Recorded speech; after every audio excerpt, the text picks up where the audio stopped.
Soutenir une agriculture en souffrance près de 5 mois après le passage du cyclone Chido, c'est l'objectif affiché de la FNSEA. Le président Arnaud Rousseau et son vice-président Jérôme Despé sont à Mayotte pour 48 heures.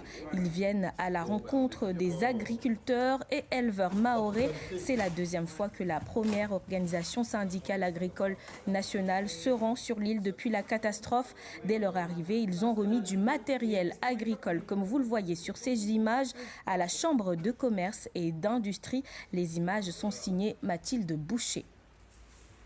Et deuxième étape de la journée pour les représentants nationaux de la FNSEA, la rencontre avec les agriculteurs au marché paysan et mensuel de Coconi. Darwesh Daou et Mathilde Boucher étaient sur place. Les variétés ne manquent pas sur les plants potagers ou sur les arbres fruitiers dans ces pépinières au marché paysan de Coconi. Les exposants redoublent du savoir-faire pour reprendre leurs activités et surtout donner de la vitalité à leur filière. La visite du président de la FNSEA et de son vice-président est une occasion en or pour faire entendre leurs doléances, surtout dans la crise post-Chido. La dernière fois, ils sont venus, on était exclusivement sur les exploitations. Là, aujourd'hui, ils sont venus voir, constater un peu la reprise des agriculteurs. C'est un moment très, très important pour nous. Ils ont pu échanger avec les agriculteurs pour voir un peu les perspectives aussi, le moment, enfin, ce qui a été fait, ce qui n'a pas été fait, quelles sont les demandes des agriculteurs, où en sont les aides. Donc je vais présenter un petit peu ce que je faisais, les difficultés qu'on avait par rapport au terrain, par rapport à l'eau, voilà un petit peu toutes les problématiques qu'on a dans l'agriculture. Et puis après, on a parlé un peu de ce qui s'est passé justement après Chido, c'est-à-dire de la prise en charge, on va dire, ou la mise en place des aides qui pouvaient être pour les agriculteurs et qui est difficile et qui n'est pas encore loin d'être vraiment effective. Après avoir beaucoup échangé avec les principaux intéressés, la délégation de la FNSEA confirme sa volonté d'apporter une nouvelle fois son soutien à l'agriculture mahoraise. Depuis ce matin, c'est ça, c'est de parler d'avenir, de remise donc en production, de les aider à reconstruire l'agriculture donc à Mayotte. Il y a le sujet de l'accès, il y a le sujet de l'eau, il y a le sujet qui permet de remettre les bâtiments d'élevage. C'est un sujet qui est aussi important. En marge de ce passage au marché paysan mensuel de Coconi, les hauts dignitaires de la FNSEA ont, entre autres programmes, visité Pouletti, la plus grande distribution de volailles à Mayotte.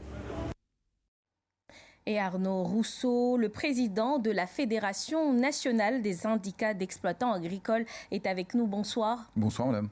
Alors, c'est la deuxième fois que la FNSEA se rend à Mayotte. Cette fois encore, la question du matériel agricole est au cœur de vos préoccupations. La première fois que vous êtes venu, c'était des tronçonneuses. C'est important pour la fédération d'aider les agriculteurs mahorais à se rééquiper après Chido ?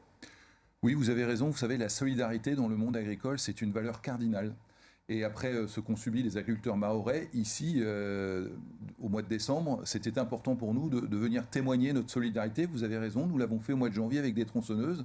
Cette fois-ci, en lien avec les chambres d'agriculture France, avec du matériel pour travailler les terres.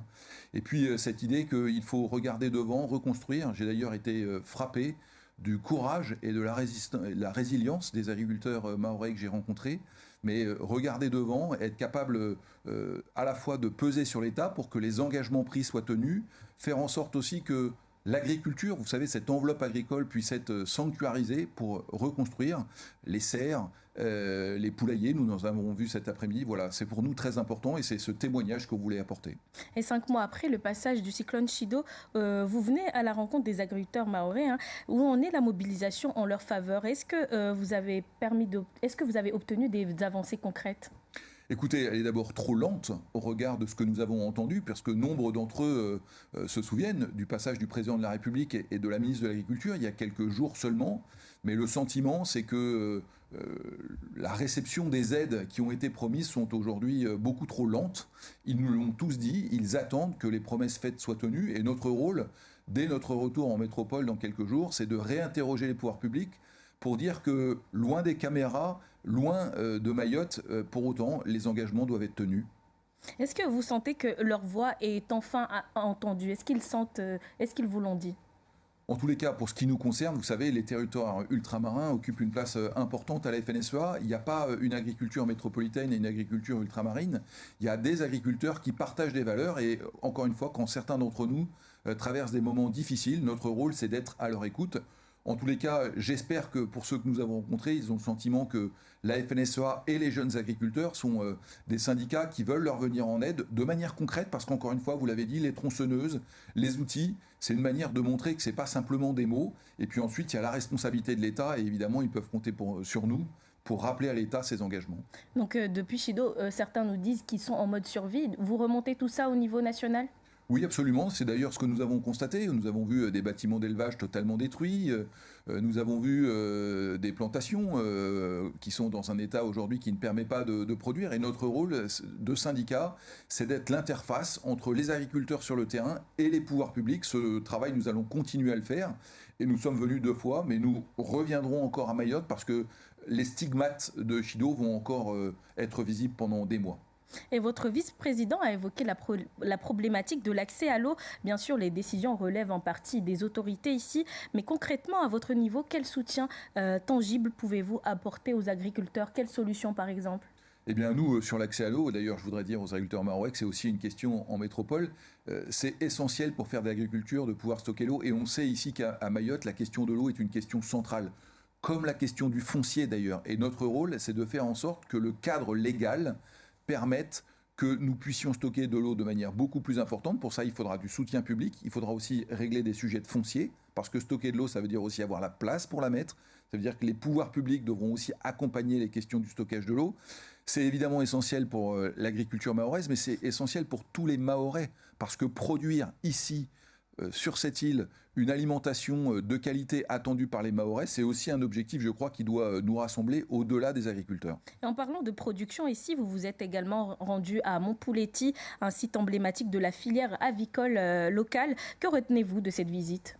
Ben écoutez, je retiens que quand l'ensemble des maillons de la filière travaillent à une œuvre collective, c'est-à-dire à produire des volailles, à pouvoir les abattre ici, à Mayotte, les proposer en circuit court à l'ensemble de la distribution mahoraise, eh bien ça a du sens. Et moi, de voir des agriculteurs qui sont liés avec des transformateurs et des distributeurs, je trouve que ça donne une espèce de force nécessaire à ce département qui a besoin de se structurer. Et cet exemple montre que les Mahorais ont encore une fois une capacité de résilience et une capacité à se projeter qui, pour ma part, m'a largement impressionné. Merci beaucoup Arnaud Rousseau d'avoir répondu à nos questions. On rappelle que vous êtes le président de la Fédération nationale des syndicats d'exploitation agricole. Merci pour votre invitation.